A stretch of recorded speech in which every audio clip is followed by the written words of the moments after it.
Today we're exploring two of the most well-known coffee species, commonly known as Arabica and Robusta. We'll uncover how they're similar, what makes them different, and how caffeine evolved to become their natural defense. Let's get started. Coffee is a beloved beverage that fuels our mornings, sparks creativity, and connects people around the world.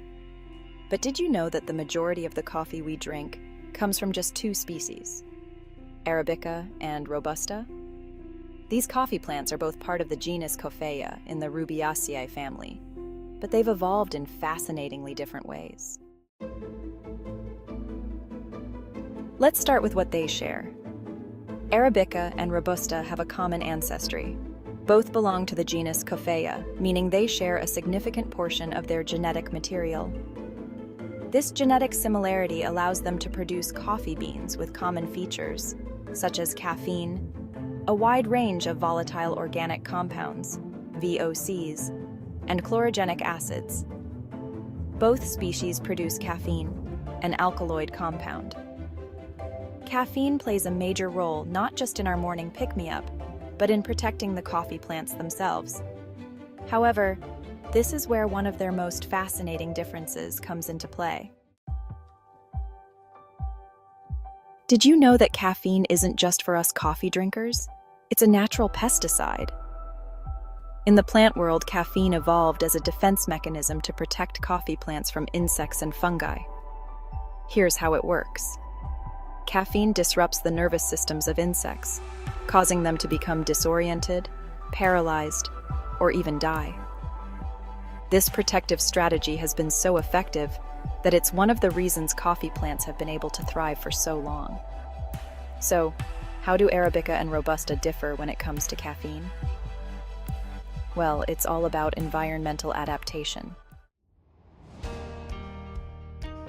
Robusta beans contain about 2.2 to 2.7% caffeine, almost double the amount found in Arabica beans, which typically have 1.2 to 1.5% caffeine. But why? It's all about survival in the wild. Robusta plants evolved in harsh, lowland, tropical environments with hotter temperatures, higher humidity, and more pests. The higher caffeine content acts as a robust line of defense, making it harder for pests and fungi to attack and survive on the plant. On the other hand, Arabica plants grow at higher altitudes, typically between 2,000 and 6,000 feet, or 600 to 1,800 meters. These environments are cooler and less hospitable to pests, so Arabica didn't need as much caffeine. Instead, Arabica adapted with a more complex genetic makeup and flavor profile, making it more nuanced in taste, but more delicate in structure. It is an allotetraploid species, meaning it has 44 chromosomes. How did it end up with so many?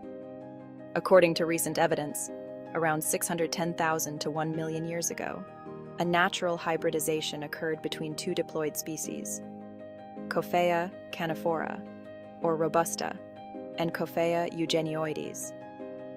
This hybridization resulted in its complex genetic structure, providing greater genetic diversity.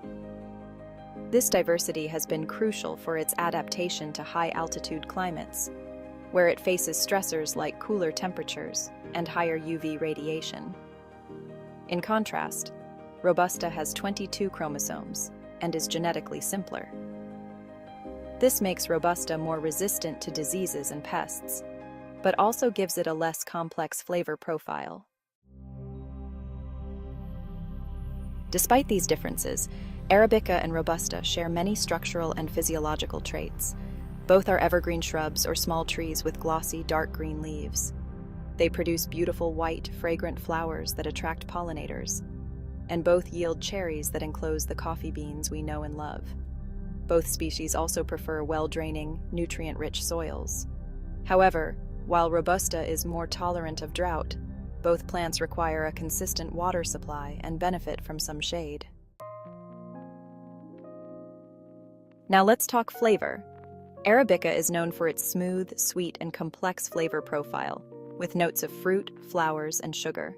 The lower caffeine content and higher lipid and sugar content contribute to this refined taste.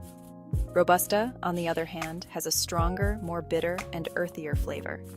This is due to its higher caffeine and chlorogenic acid content. Robusta's beans are also harder and denser, making them well-suited for harsher climates. Caffeine's role doesn't stop with insects. It also has allelopathic properties, which means it can inhibit the growth of competing plants. By releasing caffeine into the soil, coffee plants reduce competition for water and nutrients, helping them dominate their environment. This strategy gives coffee plants an edge in the wild, showcasing how caffeine serves as a multifaceted defense mechanism. While these adaptations have served coffee plants well for centuries, climate change poses new threats. Arabica, with its sensitivity to temperature fluctuations, is especially vulnerable. As temperatures rise and weather patterns become more unpredictable, we may see shifts in where and how these plants can be grown.